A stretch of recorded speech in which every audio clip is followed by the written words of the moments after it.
আজকে চলে এসেছি আমরা বৌভাতে। তোমরা আগের ভিডিওতে দেখেছো আমার একটা দাদার বিয়ে ছিল, আজকের তারই বৌভাত। আর হ্যাঁ, আমাকে কেমন লাগছে কমেন্ট করে জানাতে ভুলো না জানো। আর এখানে দেখো বড় বউয়ের এখানে ফটোশ্যুট চলছে, বউকে কত সুন্দর দেখতে লাগছে। আমিও ভাবলাম একটু ফটোশ্যুট করে নিই। অনেকক্ষণ ফটোশ্যুট করার পরে চলে গেলাম ফুচকা পকোড়া আইসক্রিম খেতে। ওগুলোর ক্লিপ নেওয়া হয়নি, এত ভিড় হয়েছিল বলে।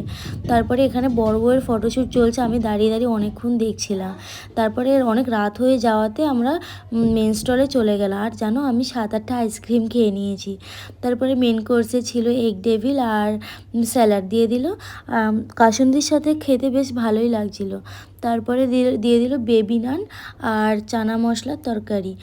আর বেবি নানটা খুব সফট হয়েছিল খেতে। তারপরে দিয়ে দিল কাতলা কালিয়া। মাছটা এত ফ্রেশ আর এত সুন্দর খেতে লাগছিল। আর কি কি খেলাম তোমরা নেক্সট ভিডিওতে দেখতে থাকো।